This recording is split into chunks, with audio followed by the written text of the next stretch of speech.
Балалары аш қалмасын деп Күнсұлу Ахметова күндіз-түні жұмыс істепті.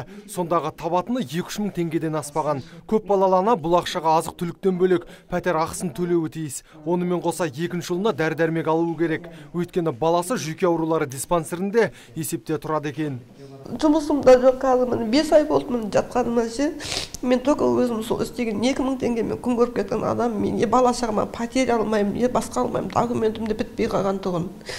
Мен енді последний паспортын, балам паспортын алса ғана мен пәтер тапсыра аламын. Ертең 24-ін алады дейді. Мен оған дейін мысалы қазір қиналып кеттім. Содан кейін барып мен сіздерге уже телевидение шақыруыма маған тура келді. Аналары ауруханада жатқанда бауырларына үйдің үлкені бас көз болып жүр. Інісі мен қарындасының қамышын таныс тамырдан қарыз сұраймын дейді. Кейде көршілері тамақтандырады екен. Тұрақты табыс болмағандықтан пәтер ақының төленбегеніне 6 айдан асыпты. Мамасы қиын. Қатты ештеңе істемедім, өзім басым қатты уже. Басым өзімде ауыр. Мамасы қиын болып отыр өзіме. Мемлекеттен ешқандай көмек алмайтын Күнсұлу Ахметова екінші ұлына мүгедектік жәрдемақы рәсімдемек болған. Бірақ жүйке аурулары диспансерінің қызметкері баланың мүмкіндігі шектеулі екенін растауға ақша сұраған. Ақша бермесем алмаймын деп, даже маған диагнозын өзіне де мені ақша сұрады. Комиссияға сұрағанда диагнозға 50 мың сұрады, мен 30 мың бердім.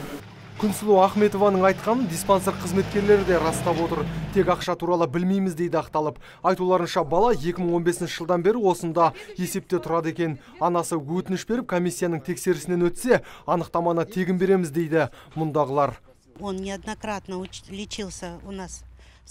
Осы уақыт аралығында бала бізде стационарлы ем алып жүрді. Соңғы рет олар бізде 2017 жылдың қыркүйек айында келді.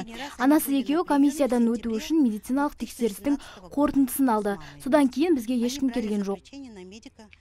Ахметовтер отбасының тағдыры туралы бақ беттерінде жарияланғаннан кейін қайырымды жандар қарап отыра алмаған. Азық-түлікпен қатар аз-кем ақша да берген көрінеді. Ал мүгедек баланың жайы белгісіз. Себебі аналары ауыр сырқаттанған. Дәрігерлер ота жасаймыз деді. Нұрсұлтан Тұрысбек, Мұрат Адинаев, Абзал Тұрабеков, ТВК телеарнасының жаңалықтар қызметі.